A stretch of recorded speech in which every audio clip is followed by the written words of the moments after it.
Okay, welcome back. So today we're going to be importing this character into Godot. So this rig actually has some animation on it. I'm not going to go over how to do rigify. I'll see if I can find a good tutorial and throw it into the description. This tutorial isn't really going to be going over too much stuff in Blender, but regardless, let's go ahead and if we put it into pose position, you can see there is actually an animation here, the waving animation from the first video. So what we're going to do is we're just going to go ahead and put it in the rest position. That can be found by navigating to the object data parameters and then going to skeleton, hitting rest position. And let's go ahead and select this, and we'll hold down shift and select that, and we'll just go to parent and automatic weights. All that's going to do is parent the mesh to the skeleton, and if we go ahead and hit pose position, we can see our character is now waving properly. However, this isn't ready for Godot. So what I've been using and what I will put a link in the description for is the GameRigTools. These are very useful tools for converting the Rigify rig from Blender into a proper game rig. So all we have to do is select generate game rig right here, and it'll ask us a couple things. Let's go ahead and put in game rig as the name, and we'll leave everything else default. Alright, so what that does, that goes ahead and creates a rig that looks a little bit more like your typical character rig in a video game. And if we hit pose position and hit unmute, and we also got to hit pose position on the control rig, you'll see that it goes ahead and mimics everything that the actual Rigify rig does. But now the body, the mesh, is actually bound to it. So if we go to the game rig and hit mute, it now resets to the T-pose despite the fact that the control rig is currently set like this. Now this still isn't quite ready for Godot, so what I'm going to do is I'm going to go through a few steps that I go through anytime I bring in a rig from this setup. But let's go ahead and go into rig, and if we expand it right here, we can see a lot of different things here. But more importantly, we can notice that the spine is not directly connected to all the other joints. And the way Godot works in most video game engines is that the spine, the root bone, needs to be connected to everything else in a child-based hierarchy. So real quick, what we're going to do is we're just going to go into rest position, and then we're going to go into edit mode.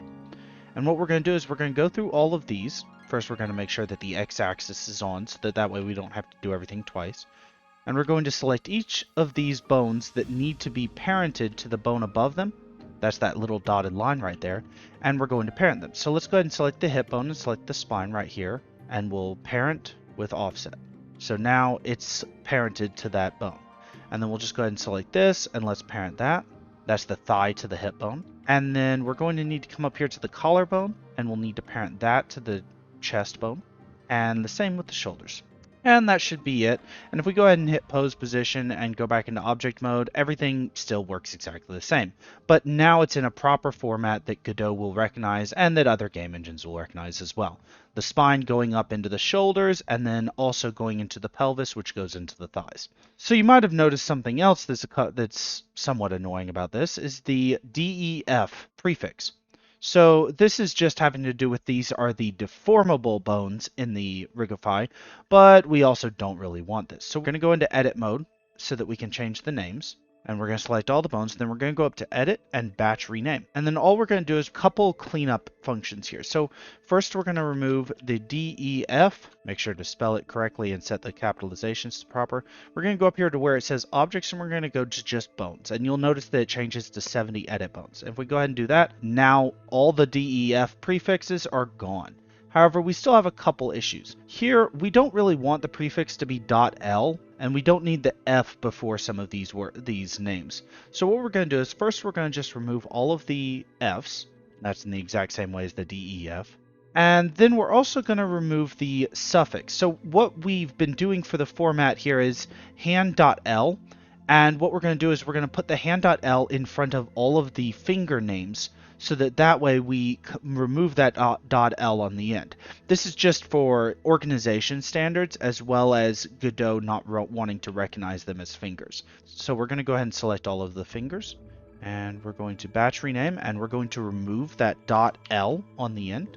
And then we're also going to add a prefix. So you do that by selecting the type here and going to set name and then setting it to prefix.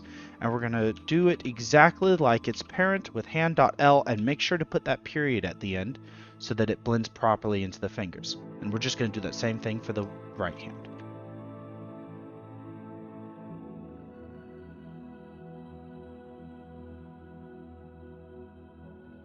Alright, so all the hands are set up, all of the rest of the bones are set up. We didn't do anything with face this time. I feel like that's a bit more of a complex tutorial, but for now, this is all just working.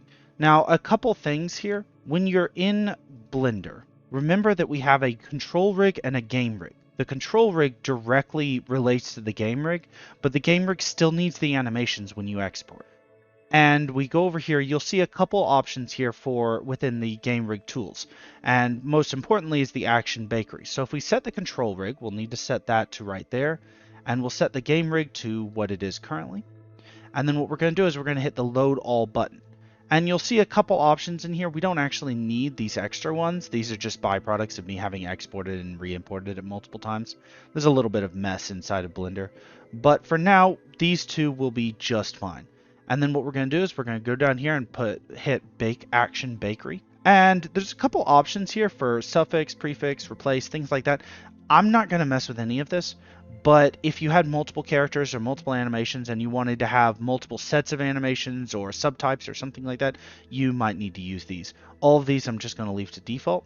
And if we press OK, now let's set the control rig to rest position. We'll set this to pose position. If we unmute, it assumes the control rig's position. But now we have actual animations on the game rig itself. So if we go down here, you'll see the actual animations down here with the game rig. So if we go ahead and hit mute, now it's running off of what the game rig has saved. And as you can see, all the animations are currently functional. So what we're going to do is we're going to go ahead and just leave it like that. We're going to set it to object mode. We're going to select the body and the skeleton, and we're going to go ahead and export to Godot.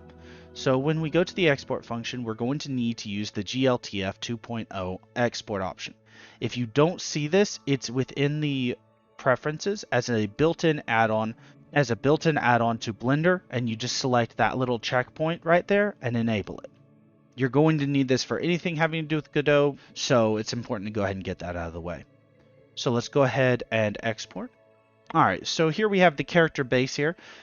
This is the previous iteration of the body. We're going to go ahead and just make it, version 2. And if we go to operator presets, I have a couple presets here. I would encourage you to make your own, but I'm going to go through the steps of everything that needs to be made.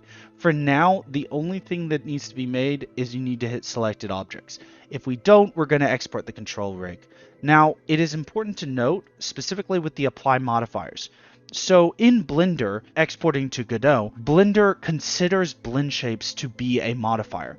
So if you hit apply modifiers, you won't have access to those blend shapes inside of Godot. So I never select apply modifiers inside of Blender when exporting a character. I just make sure that any modifiers I have created are already applied before I try to export. And that's down here where you have armature modifiers and things like that. Armature doesn't matter so much, but if you did have like a subdivision surface or something, like you were trying to smooth out the mesh before exporting, make sure to apply that modifier before you export.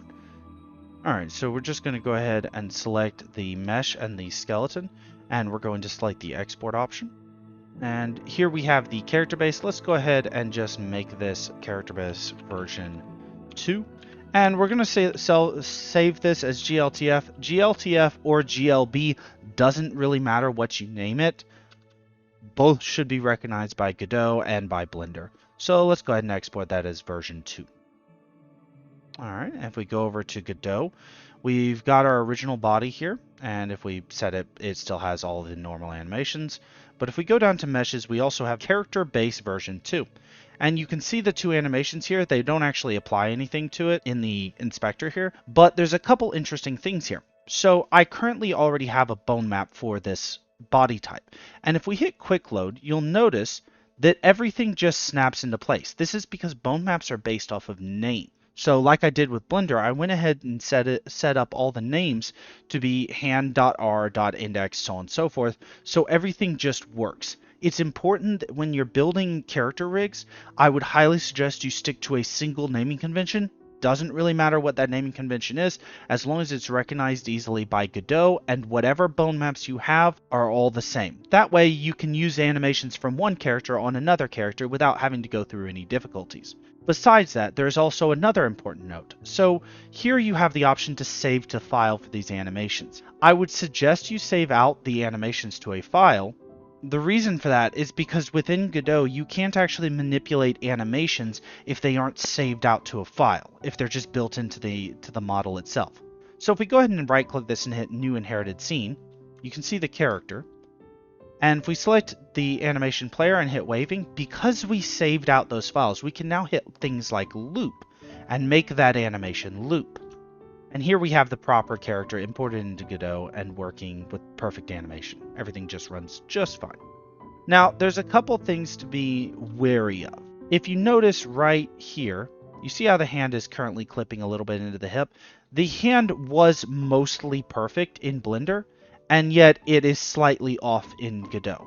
These are just byproducts of importing into a real-time game engine, and depending on what game engine you have, you're always going to have some quirks. In Godot, these are the quirks we currently have, and for now, that's just what we're going to have to deal with. And I tend to not be too hung up on making everything be exactly like it is in Blender. I just manipulate things as needed to make them work and look as good as possible. Alright, so that's going to be all for today. Next week, we're probably going to go into actually building some basic animations within Blender, and we're going to go over how to make your own custom animations with NLA and then get those into Blender. I'm not going to go too in-depth because we're actually going to be using Mixamo animations later on, but for now, I want to go over just making a single animation, I don't know, maybe jumping up and down. And then we'll bring that animation into Godot, and then the week following we'll worry about getting Mixamo animations in. Now that we have bone maps on the character and the bone map is perfect, we'll go ahead and get Mixamo animations in pretty easy, and I'll go over how to make a bone map for the Mixamo animation. It's going to take a little while to make a bone map for a Mixamo rig, but once we have one, we can use it for any Mixamo rig because Mixamo just uses the same skeleton for all of its characters. But that's all for now. Thank you all very much for enjoying the videos and commenting and watching and liking. It means a lot to me, genuinely.